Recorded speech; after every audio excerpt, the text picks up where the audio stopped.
Once more, I'm Ben Shires, and I am thrilled to welcome you to this bonus episode of the English Heritage History at Home live series celebrating the Festival of Archaeology. Hooray! Oh, it feels good to be back, doesn't it? Did you miss us? Because I've certainly had a history-shaped hole in my heart. Anyway, today's special episode is all about a subject that I really dig. It's archaeology. Yeah, there'll be plenty more groan-worthy puns like that to look forward to throughout this morning. Plus, we'll also be discovering what archaeology is all about, why it's so important, and what amazing historic finds it's helped to unearth. As always, I'm broadcasting live from my home in York, England. And as always, I'd love to know who you are, where you're watching from, and this week, in reference to our archaeological theme, what's the most exciting thing you've ever found whilst out and about? Maybe you spotted a beautiful shell on the beach. Perhaps it was an old coin in your back garden, or it could even have been a crisp new £10 note lying on the floor. Whatever it is, let us know in the comments below, and we'll try and give you a shout out as we go along. I have been lucky enough to actually find a few fossils in my time, but at the moment, with my new puppy Olive, who's just beside me here on the couch to look after, the only things I'm picking up off the floor recently need to be put in a little bag and thrown away immediately. Well as shout outs, we'll also be answering your archaeology questions at the end of the show. So if there's anything you'd like us to dig a little deeper into, then make sure to let us know. And if that wasn't enough, we've got another creative challenge to look forward to at the end of the show as well, that you will go potty for, mainly because it's about pots. More on that later, but right now it's time to meet someone who once dug up an upper arm bone and found it humorous. It's head collections curator at English Heritage, Matt Thompson. Hello, Matt. Hello, Ben, and hello the rest of the world. Matt, it's great to see you here today. And you're lucky enough to work with English Heritage's collections, so objects that were often found by archaeologists. And not only that, but you also trained in archaeology and have been on loads of archaeological digs. So can you tell us, what is archaeology, apart from being a whole load of fun?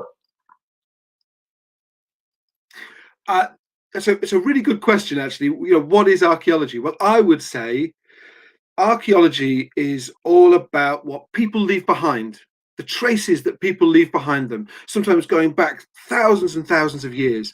And that's what we look at. And we look at the things that people leave behind, either things that they've lost or they've buried deliberately, or the remains of buildings that we find, and even sometimes the people themselves, burials, skeletons and cremations.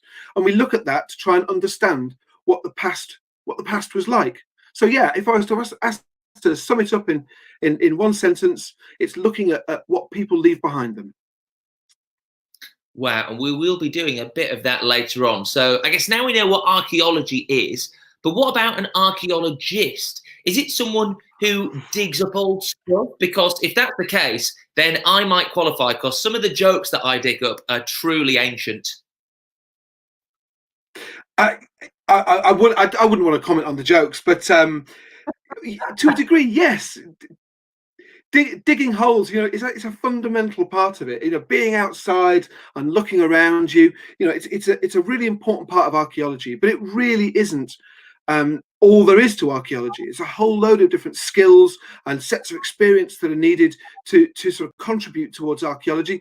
And that could be everything from surveying, using the most up-to-date techniques to sort of map and plan the landscape and sites to understand what it looks like from a sort of almost a bird's eye perspective, to artists who might do drawings of the finds. We see some lovely finds here on the images. Well, all of those end up being drawn so that people can really clearly see what the objects look like. And sometimes a drawing is far better than a photograph for really describing what an object actually is. And there's also artists who do reconstructions. So they sort of draw pictures or paint pictures of what sites might have looked like in the past, before they became ruins or before they became archaeology. So there's a whole raft of different jobs, from scientists to artists to field archaeologists, who are the ones that really go out, the boots on the ground, and digging those holes. That is amazing. It just shows you what a breadth of different disciplines the term archaeology can cover. One thing that I wanted just to clear up now, perhaps one of the most famous archaeologists is a fictional archaeologist, Indiana Jones. How close to real life is Indiana Jones in terms of an archaeologist? Well, there are certainly archaeologists who've been out to jungles and unexplored places, and there are people in the past who have found sort of lost cities in jungles. But I would say it's not really an accurate reflection of the way that archaeology is now within Britain and in a lot of other countries. But that doesn't stop it from being really exciting, and it also doesn't stop it from perhaps really inspiring people to find out more about archaeology, because it's that idea of curiosity, I think, that's a really important spark. And if watching Indiana Jones make people feel curious about the past, what the past was like, and how they can find out more, then I think those films have kind of they've served a real purpose. Absolutely, but just to reassure everyone, you don't necessarily need a chiseled jawline and a fedora to be an archaeologist.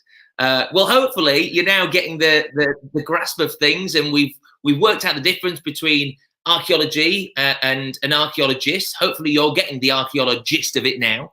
And Matt, you mentioned curiosity there. So what does it actually take to be an archaeologist apart from a decent trowel? Well, the trowel, of course, is hugely important. You know, you can't leave home. You can't leave home without it. We can see them being used in anger here, with these archaeologists working away. But it's not. It's yeah, I'd say we can go to university and you can study archaeology, and that's fantastic and hugely important. But I would say that archaeology is sometimes it's more about a state of mind, and it is this idea of being curious. If you're curious about what the lumps and bumps might be in a field, or how a castle came to be built, or how a castle came to be ruined, it's that curiosity. Archaeologists are always asking questions. How did that happen? Why did that happen? What came before that? And I think that's a really important part of the process.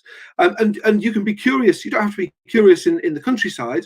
That curiosity can be in towns and cities. So if you live in a city, try walking down the street, and perhaps rather than looking into the shop windows that are right in front of you, look up. Look up at the buildings above them, and often you'll find that those buildings can be much older than the shops. You're in York right now, and that is a brilliant city to look up when you're walking through the streets and actually see some of these much older buildings. So it's that sense of curiosity, asking questions and trying to find out answers. That really feels to me like the what it takes to be an archaeologist. It's very much that idea of asking those questions, poking a little bit, and try to understand a little bit more. I can imagine you as a bit of a poker, Matt. Were you always curious? I mean, were you a curious child? You strike me as a curious child at one point. Yeah, I think I was a curious child in both senses of the word, really. Much to my parents' amusement, I'm sure. But yeah, I think so. I mean, I've always been interested in sort of, well, what is that, and finding things and trying to understand more about them. So I think to be an archaeologist, it's a state of mind. Curious, ask questions. Absolutely. And I love this idea as well of it being about putting clues together and evidence. And it's not all laid out for you. It's not all simple. You have to use your curiosity to build a bigger picture. I mean, we call them archaeologists, but they could quite easily be called time detectives.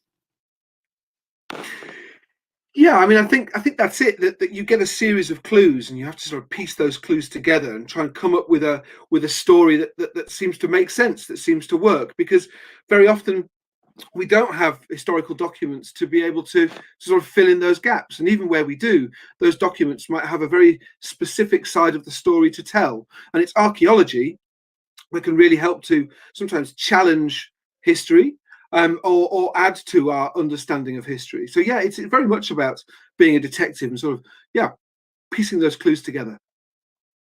I absolutely love that. So we know what archaeology is, and we know what archaeologists do now. But what about the things that they're hoping to find? What sort of stuff is there lurking underground? And I guess another very big question to answer is, how did it get there in the first place?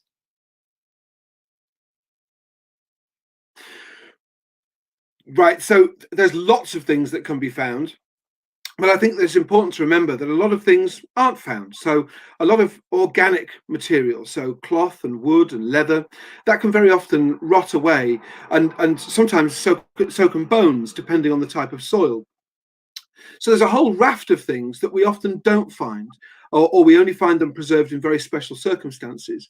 But what we find a lot of are ceramics, pottery, and of course there's the challenge at the end of this show. And pottery can be really useful for telling us all sorts of different things. We can find metalwork. Often it's very corroded, very rusty. But we can find coins as well. They're very helpful, again, in terms of dating. And then we can find structures, the remains of buildings that remain almost as shadows in the soil, shadows in the ground. And then we can find burials as well, which are the remains of humans. And we have to be very, very respectful when we do find those and we do excavate them, because we've got to remember that they were real people. You know, they're not just objects, they were real people, and we have to think about that and treat them accordingly when we do find those. Absolutely, and that's a fundamental point of archaeology, isn't it? It's easy to look at things as just things, but these were objects that belonged to people, that meant something to people, that sometimes are the people themselves. So incredibly important for us to recognize that and see it as it fits into the bigger picture. And speaking of finding things, I hope you're all finding this interesting so far, because I certainly am. And I'd love to find out what you've been discovering out and about. So let's take a look at some of the comments we've been getting. Hello from Ollie in Leicester. We found a piece of Roman pot. Fantastic.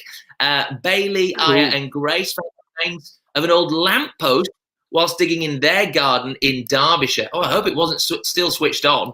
That would have been a heck of an electricity bill. Hi from Toby, age 9 in Portsmouth.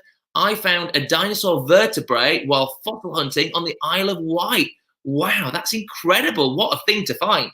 Irene Yoon in the Berkshire Hills in Massachusetts found an old little bottle of oil in a cellar hole. I wonder why it was there and who put it there.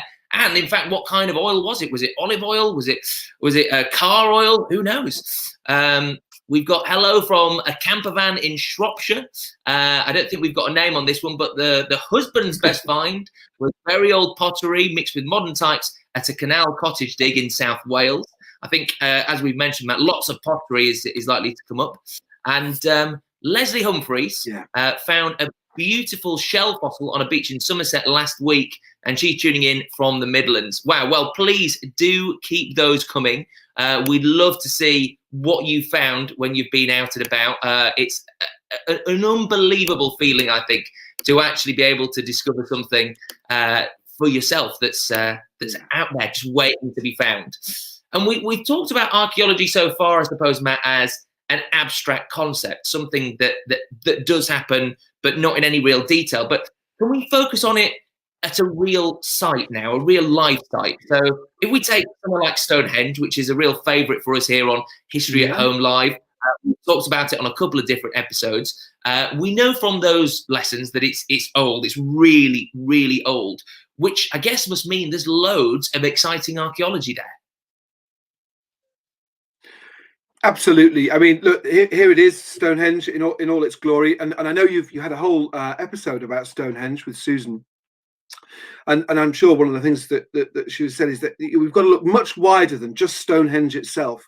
Stonehenge sits in this fantastic landscape that is incredibly rich in archaeology. And there's been people interested in this particular site and lots of the other monuments around it for a long time. I mean, we've got writings from a chap called Geoffrey of Monmouth hundreds of years back, who was fascinated clearly by Stonehenge and wrote a story about how it came to be there. And he said that Stonehenge, the stones actually came from Africa originally and were carried to Ireland by giants. And then it was the wizard Merlin who managed to use his skills to bring it over from Ireland to where it is now. So it's a kind of place that's always sparked curiosity and interest, not always archaeological. For the past 100 years or more, 200 years or more, there's been people exploring that landscape and digging holes in that landscape to more about it and try and find out how it was built, what it was for, and all sorts of different bits of information. So Stonehenge and that landscape is a brilliant example of a specific place that's had lots of curious minds and curious eyes trained on it over many years.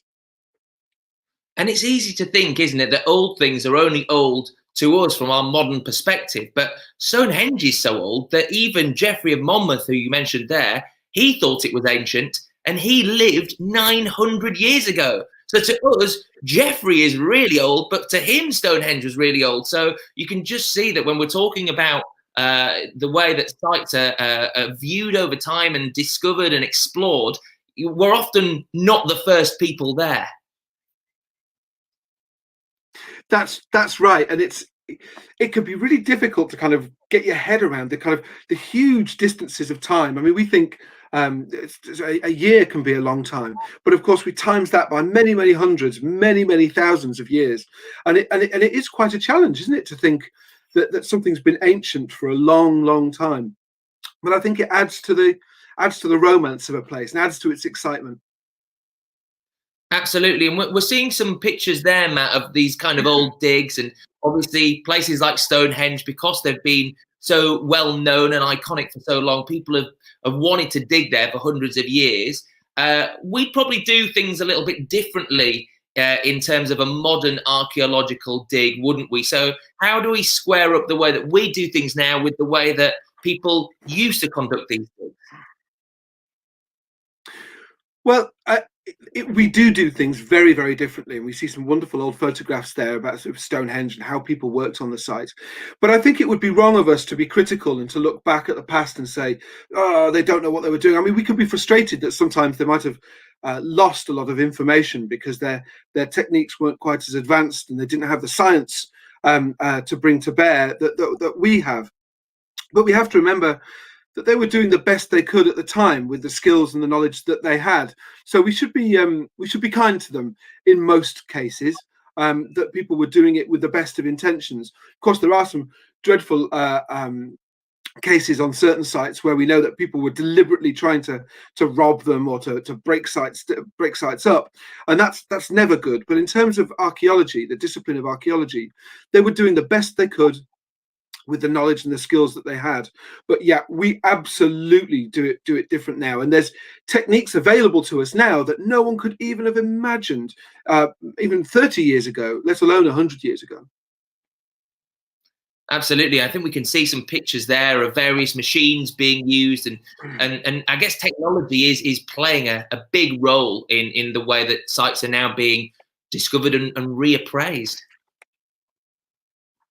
That's absolutely right. And I think one of the biggest sort of revolutions in archaeology has been geophysics, the opportunity techniques that give us actually look beneath the soil. So we no longer have to think about about excavating at a place like a lump or a castle or whatever it might be. We can sort of look beneath the soil, and we can see ditches, and we can see the remains of walls, and we can see graves. All sorts of things come out. So a fantastic image here of some survey work that was undertaken at one of our sites, a lovely place, Aldborough, a very important Roman town. Now it's a beautiful, sleepy town, just northwest, I think, of York. In fact, this is magnetometry, and this you walk up and down the field, and you get all sorts of readings back, and then you can turn these readings into the most incredible maps that show you what is beneath the surface. So this picture we've got is of Aldborough, and we can see, excuse me, in black, we can see the modern town. All of those coloured lines you see, that's the Roman street plan. Those are all the kind of the features that lie just beneath the soil, waiting for archaeologists perhaps to dig them up. But the great thing is that once you've got this kind of record, you actually don't have to dig it up, because you can understand so much about the place without putting a spade in the ground. It's important to make sure that you check your findings, and sometimes you might have to do some small excavations just to confirm what you may or may not have found. But in actual fact, the archaeology, if it's not threatened by being dug up through development work, is can be perfectly safe underground, and often it's best to leave it there.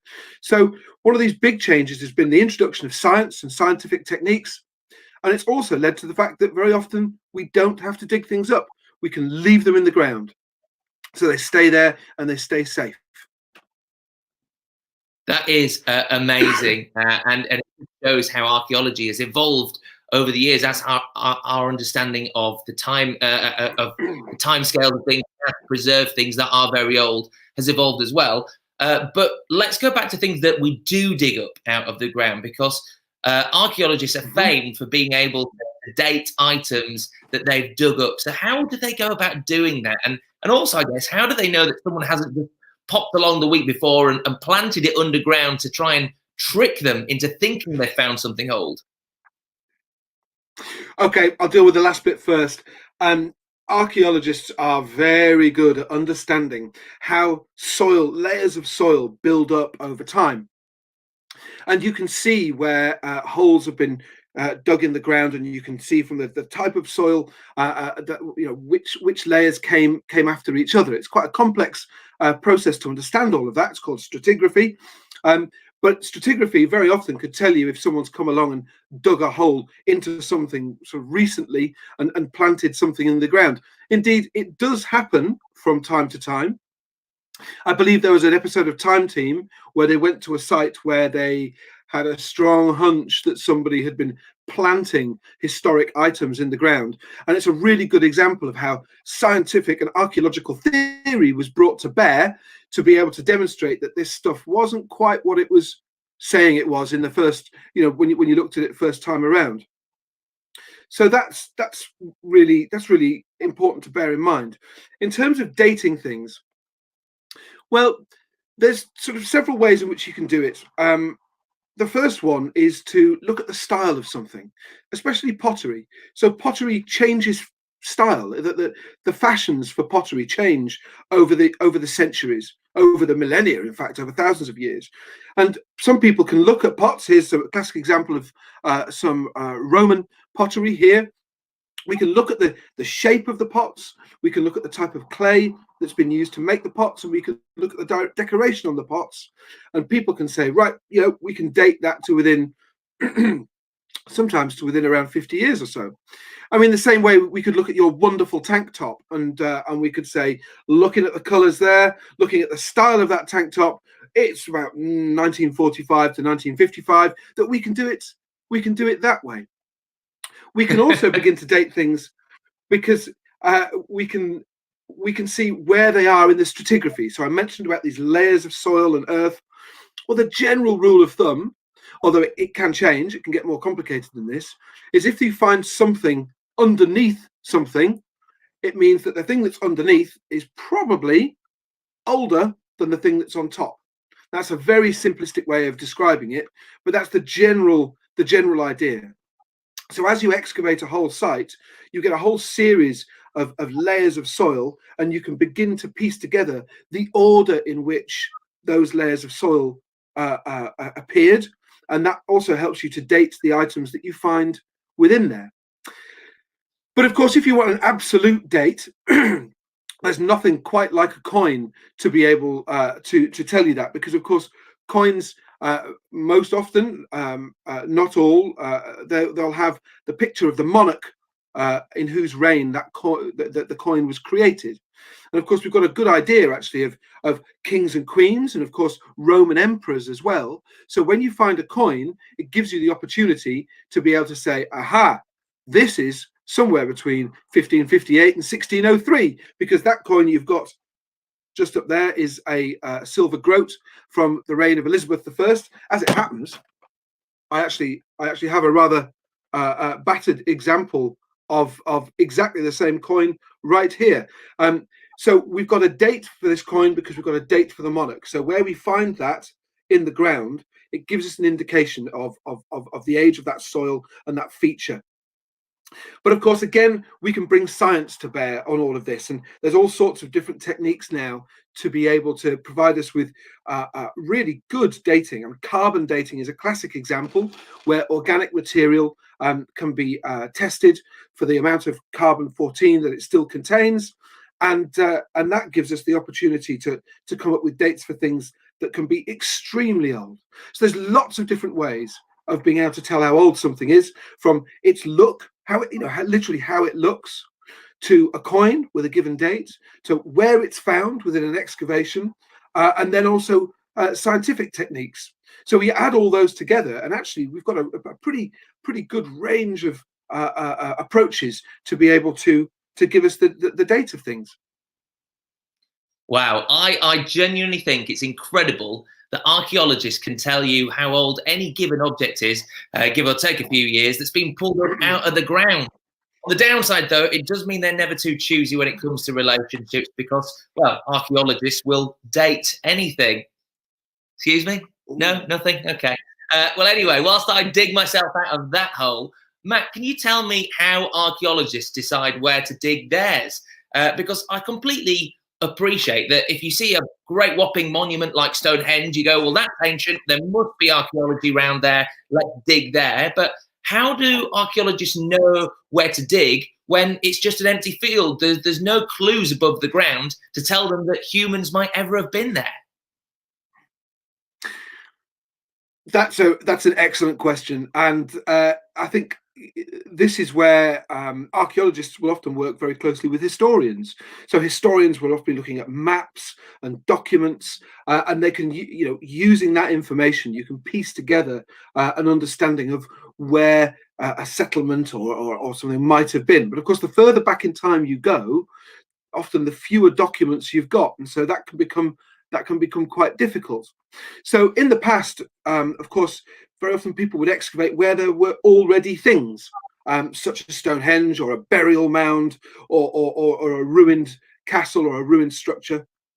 And that's a really good way of making sure that when you do open your trench up, you're going to find something.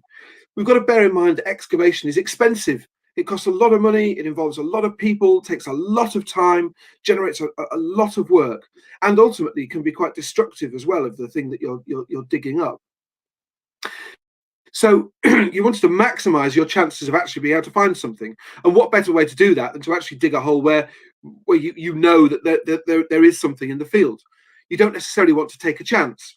But with science and with these techniques, here's Wroxeter Roman town, actually, with the old work standing proudly, a fantastic monument to Roman engineering and architecture. And of course, that's been standing there visible for 1,200 years, give or take. So that's been a real focus for people for a long time because it's still standing. But using scientific techniques, it's given archaeologists the opportunity to look in different places. So I was talking to an archaeologist friend of mine the other day, and he was saying that science has really given archaeologists the opportunity to look at the bits between the bits. So it's those areas that are between the places that we know where there's archaeology, and being able to look in those areas between the sort of known bits, we're able to piece together much more of the story and sometimes come up with some really interesting surprises. So there's several ways of doing it, and again, as scientific techniques have developed, it's given archaeologists a different way of understanding where they might want to explore and what they might want to look at, and indeed whether or not they want to dig a hole at all. Sometimes they can get all the information they need just through the survey and not have to excavate.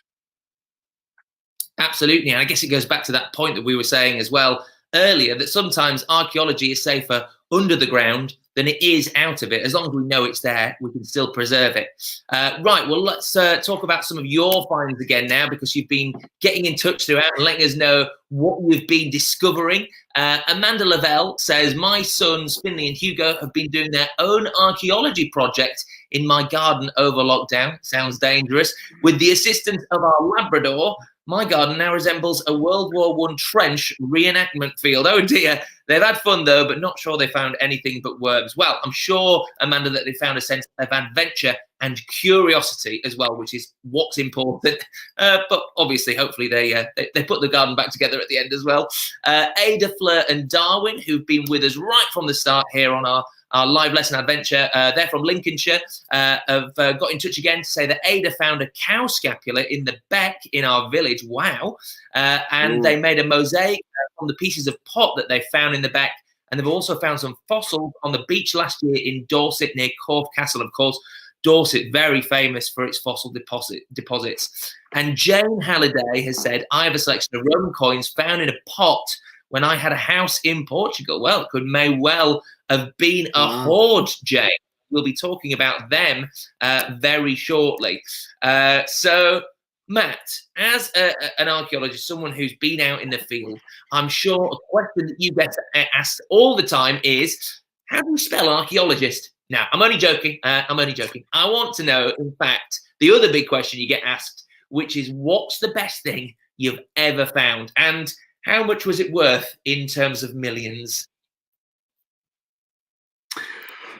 Okay, that is a great question. It is one you get asked a lot. I think the first thing is that we don't, within archaeology, we don't necessarily put value in terms of the millions of pounds.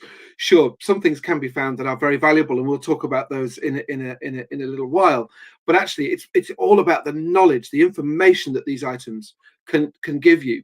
Now, I have to say that I spent a lot of time digging and not finding a great deal. So sometimes I was delighted just to find a tiny piece of pottery that could help give us a date for a ditch that I was digging. But I've got something here that I found whilst walking the other week, just from my house with my dog and my son. And it's a fantastic little item. It's a little stone disc with a hole through the middle of it. You can see that there. And actually, it's a spindle whorl. It's a weight for spinning wool into yarn. You'd put a stick through the hole in the middle, and then you'd attach the wool and spin it, and it would twist it into yarn that you could then use to make clothing. Well, this thing is probably late Iron Age or early Roman, so let's say around about 2,000 years old. And it's a bit of stone with a hole drilled through it. I was delighted, as was my son, to find this. As far as we were concerned, this was treasure, because it tells us something remarkable. Now, we did report this find, and it has been recorded. So we followed all the proper procedures there.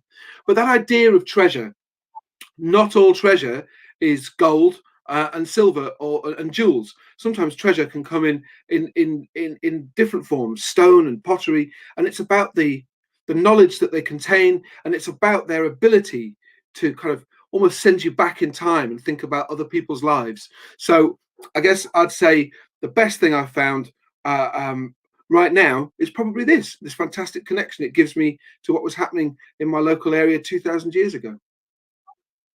And I think that raises a really important point. By the way, that spindle whorl is brilliant. I love it. And the fact that it's 2,000 years old blows my mind. But also, like you said there, Matt, it's not necessarily valuable from a monetary point of view. You couldn't sell it and become a millionaire. But what it does give you is a real understanding of the people who used it. It adds to the story of those people and the time that they lived. It gives you that connection to the past. And it's also, I think, really valuable in giving you a sense of your own place in the world and holding it in your hand as well, isn't it? So something doesn't necessarily have to be valuable. Having said all that, sometimes archaeologists really do find exciting and very valuable finds, like hoards. So I know we're going to talk about the Staffordshire Hoard now. What can you tell us about this incredible discovery? Well, the Staffordshire Hoard wasn't initially found by archaeologists, and this is very often the case. Metal detecting is an incredibly popular hobby, and it's a fantastic hobby, and the vast majority of metal detectorists are just passionate about archaeology in the same way that archaeologists are.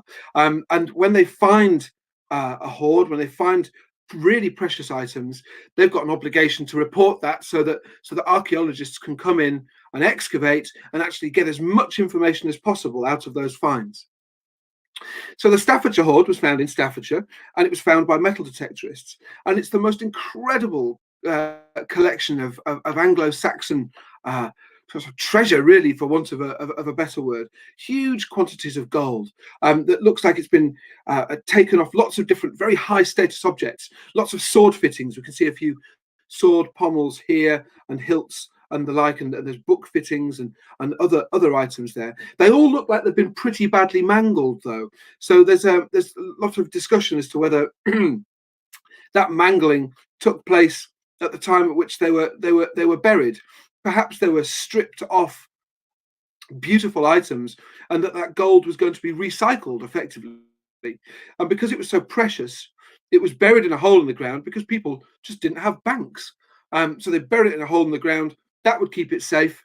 And then the individual who buried it, well, they either forgot where they'd buried it, which I'd say would be incredibly foolish given what they'd put in the ground, or perhaps they didn't survive long enough to come back and reclaim their treasure. And so it was found sort of 1400 years later by metal detectorists, and it's now visible. You can see it's on display in Birmingham, in the museum in the centre of Birmingham, and it's a remarkable collection that tells us so much about the sort of art and style and skill and technique of people in Anglo-Saxon England. So that's just one example of the most amazing finds that do crop up from time to time, but they really are the exception as opposed to the rule. And just looking at it there, that strikes me, that is proper treasure. And I know we don't like to talk too much about monetary values, but that is worth a lot of money, isn't it, Matt? So it just goes to show that there is still treasure out there waiting to be discovered. And I kind of wonder, in terms of finding things that are incredibly precious or rare or help to rewrite history, is that what inspires you most about archaeology? Or is it something else? For instance, do you just secretly like digging big holes? Yeah, well, the big holes thing and little holes as well. You know that there is an immediate appeal there, and I can't walk past a hole in the road, perhaps when they're doing a gas main, without poking my head in just to see what might be at the bottom of it. Usually a gas pipe, I must say. But I think the thing that inspires me the most, this is a big question actually, is that ability to, we touched on it earlier, just to think about other people and to bring that sense of how we are exactly the same as people in the past. And archaeology gives us the opportunity to really connect with those lives in a way that perhaps reading about them doesn't necessarily give us, for me anyway. So it gives you a real tangible connection to lives lived, and it gives you that real sense that actually, you know, they felt happy, they felt sad, they loved people, they missed people, they felt afraid, in all the same way that we did. And archaeology has that fantastic ability to help you sort of time travel, really. And then as part of that, really, it gives you the opportunity to think about your place in the world and what you might leave behind as well. So it's not just about looking backwards, it's also about thinking about your impact on the world and how that might be felt in centuries to come. And I think that, you know, given climate change and all the other things that are going on around us, that's a really important part of it as well. So there's several different things, but it is that idea of sort of connecting with people in the past that really inspires me. Absolutely. I love that. And it really helps to put you in your place a little bit as well. Sometimes the world just feels like it's there for us, but actually we're just one little chapter in that whole great story of Earth. I think it's amazing. Now, Matt, something slightly different now. If you've ever tried to explain how a cassette works to a child, you'll know how difficult it can be for modern eyes to interpret objects from the past. So when archaeologists dig up unfamiliar items, how do they work out what they are and what they were used for? Okay, yeah, well, there's a couple of ways in which we can do this, but I'll start off with a really simple thing. Some objects are just so good, they're so kind of well designed that they've virtually stayed the same for thousands of years. Take an axe, for instance.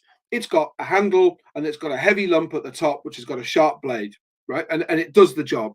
Now, if you're making that out of flint, or you're making it out of bronze, or you're making it out of iron, or you're making it out of steel today, it still is sort of, in essence, it's the same kind of thing. You know, you've got a handle and you've got the axe head at the top. And so sometimes the objects that we look at actually seem relatively familiar. They might be different in terms of the material and the decoration, and they might be sort of badly corroded, but there's a lot of things we can look at, and we actually recognize them for what they are because they've remained relatively similar over time. You get some very specialist items which of course need experts to look at. These could be fittings for horse harnesses, for example, or armor, or sort of real technical pieces. But then there's another way, which is, I think, is particularly fun way of thinking about how they were, and that's called experimental archaeology. And experimental, it's amazing that it's a thing because it's just such a lot of fun. And experimental archaeology is where you try and build things or make things or cook things in the way that people used to do them in the past. And you do that for lots of different reasons, to understand how well the things that they made actually stood up to being used, but also we can get a sense of what it was like, and more sort of, we can sort of throw ourselves right into the past by getting that sense of what it might be like to be within, say, a Bronze Age roundhouse. And what better way to understand what it would be like to be in a Bronze Age roundhouse in winter than to actually build a Bronze Age roundhouse using all those clues that you built up through excavation. Here's one that we built recently at Beeston Castle in Cheshire, a fantastic structure actually, built with the help of a very dedicated band of volunteers. So a big shout out to them. So this particular structure is based exactly on the footprint of one that was excavated at the site. It's a little bit bigger. We made it a little bit bigger, but other than that, it's exactly the same as the one that was found on a site. Here's the volunteers, a fantastic crew. Building a structure like this, you don't then sort of have to tell people what something was or how it might have worked. You can say, hey, come inside, and there'll be a fire lit in the center, and people can go in there and get a real sense of what it was like to be in there. You know, it could be pouring with rain, it could be a lovely hot sunny day, but you get that sense, a real sense of being back there in the past. There could be people sort of cooking at a fire. There's all sorts of different ways of undertaking experimental archaeology, but it's a fantastic opportunity to really step back into the past. So sometimes it's not about explaining, sometimes it's about doing. And experimental archaeology is all about doing. Here's people building the Neolithic houses at Stonehenge. Again, incredibly popular with visitors, and a brilliant experiment in understanding how the buildings were made, how they functioned, how well they stand up over time. So experimental archaeology, you can learn about it by doing, as opposed to having someone explain it to you. It's absolutely fantastic. If it wasn't for the high vis, it would really feel like you were looking at a snapshot of history. But it just goes to show what a fascinating and multifaceted job this is. I mean, the thought of discovering ancient items and quite possibly rewriting the history books is definitely one that appeals to me. And I'm sure it's inspired many of our viewers to want to grab a trowel, get their knees muddy, and find out more. So, Matt, where can they learn about archaeology and how to become an archaeologist? Okay, well, I'd say absolutely the best place to start, first off, would be the Young Archaeologist clubs. So have a look, check in your local area to see if there's a Young Archaeologist club in the area. They're all over the country, and it's a fantastic way to understand about the skills needed to get involved as an archaeologist and to get some real first-hand experience. So I'd say that would be a great start. And then there's groups like the Council for British Archaeology, who of course we're working with on the Festival of Archaeology. Lots of extra information, and I'm sure we're going to provide some links, some really good links and websites in the comments from here that people can follow to sort of find out more information, so that they can actually get involved and really start, get their curiosity going, and to sort of start their journey in archaeology as well. Absolutely. You're never too young to get started. That's, of course, a very British-based series of links and information there. And we will post them in the comments. If you are elsewhere in the world, because we get viewers from all over, then please do use your curiosity to go and explore how you can get involved in the different archaeological resources in your country. I'm sure there'll be some, because if there's one thing that unites everywhere in the world, it is archaeology. Well, unfortunately, we've run out of time for today. And like a bad archaeologist, we've barely scratched the surface. But Matt, I want to thank you so much for your insider knowledge. You really dug the dirt on archaeology today. It's been my pleasure. Thanks so much. Well, don't go anywhere, because we do still have a couple of minutes for questions. And let's see what we've got, shall we? We've got the Marsden children from Derbyshire would like to ask, if you are digging near a special site, how do you dig it up without damaging the site? Oh, that's a good one. Okay, well, I suppose the first one is you don't actually dig at that special site. Very often it can be really hard to get permission, for good reasons, to dig in special sites. In this country, from scheduled monuments, and you've got to have very special permission, and you're only allowed to dig a limited number of holes. But I think perhaps the really interesting thing is to bear in mind that excavating, digging something up, actually is destructive. So when you do find something, you don't stop when you find a surface or a floor. You actually go below that floor, and you have to dig that floor up to understand what came before it, to understand if there was a building underneath there, or if you can find a coin underneath that can help you date it. So actually, the interesting thing is that when you excavate a site, you end up destroying it, which is why it's so important to keep all the finds and keep all the records of that site. And one of the jobs that we have, and that my team do excellently, is to look after huge collections of archaeological material from sites that have been excavated. So because where they've dug them up, it's destroyed the archaeology. We have to hold on to those that information and those objects, because that's where all the really significant information lies. So I guess the first thing is, don't dig where it's really special. Certainly don't dig any holes in the ground without the right permission. And then the other one is that we have to bear in mind that whenever we dig things up, we destroy them. And here's Kevin, one of our team, looking at some fantastic items from, I suspect, an abbey in North Yorkshire, again, that's been brought up through excavation. Absolutely. And a really good point there, I suppose, that archaeology is by its nature destructive. And I suppose the way that we're able to justify that is without getting in there and digging it all up, we wouldn't learn about it. We wouldn't be able to understand what was actually happening. So there's always two sides to it. But it's a really good point to remember that, where possible, archaeologists try and be as destructive and as standoffish as possible if they can. So let's take a look at another question, shall we? And we've got Linda Lee Horton says, what's the biggest thing that you found? What's the biggest thing that I personally have found? Yikes. Well, part of a barrow, a barrow ditch, a sort of a burial mound, effectively. I only found a small part of the ditch. When we looked at it in plan, we realised it was part of a much bigger structure. So again, I think that's it's a good question, because it's an interesting point to make, that actually you don't necessarily find a huge thing individually. You're working with a team of other people. Often you're looking at a very small piece of it, and you have to sort of stand back to get that bigger picture. But in terms of finding really big things, there was a fantastic news story only, I think, 2, maybe 3 weeks ago, about this incredible new structure that's been found around Durrington Walls, just near Stonehenge. And that was found using survey techniques. But it's an enormous circle of pits that surrounds a site that we already know about. So sometimes archaeologists actually find some enormous things in the landscape that have been almost sort of right under their noses. And these new techniques that we've talked about help to bring them to light. But I'd say I've not found anything particularly massive. I found little bits of big things. And that's almost always the way it goes.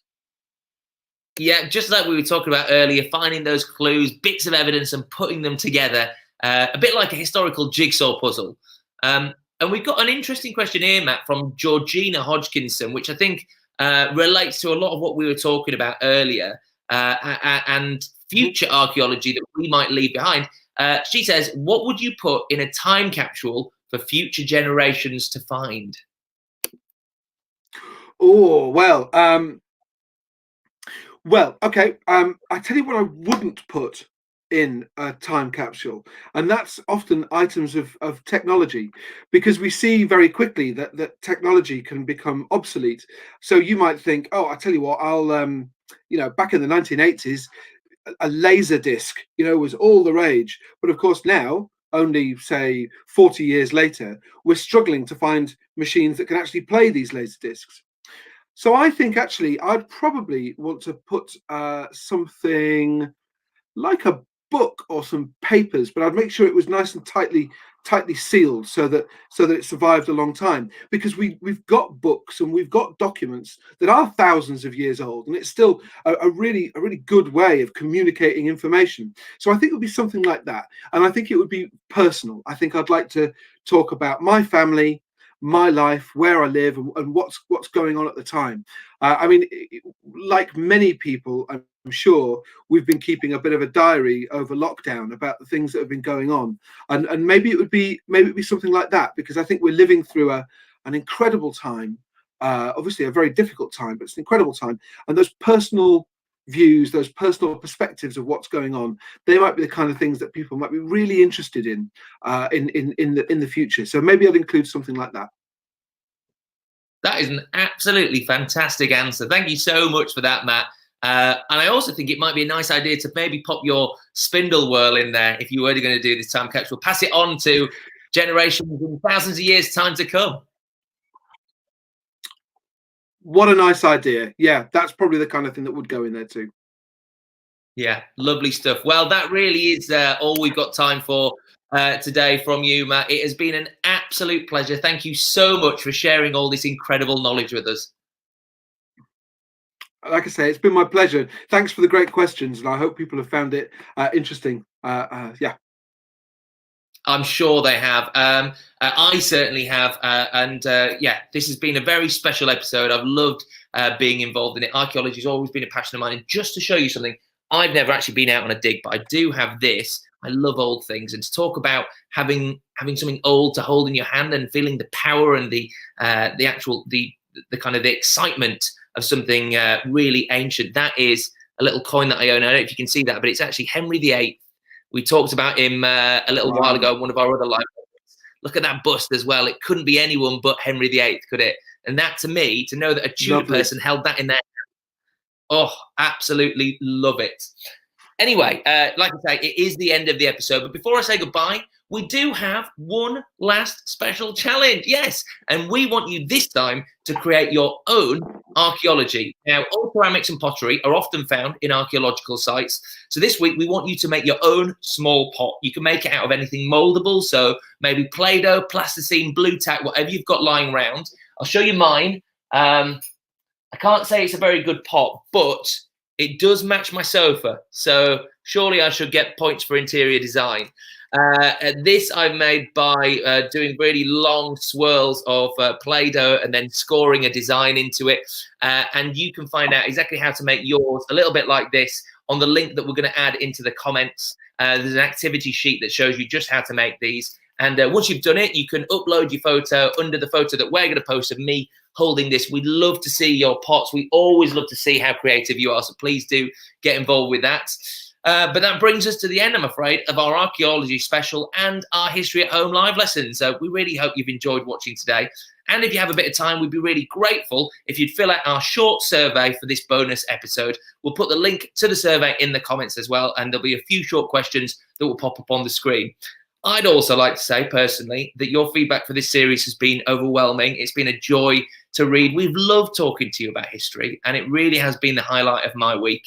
And don't worry, your calls for more lessons haven't gone unnoticed. We are taking a summer break, but do keep an eye out on our social media pages where we'll be doing special live tours of some of our sites over the summer. And if you want some more learning material to keep you busy in the meantime, head over to our website where there's loads of things to keep you occupied. Well, that's it. So from me and from this lovely little lady making one last cameo, we hope you have a super summer. Remember to stay curious and maybe even make some history of your own. Bye now.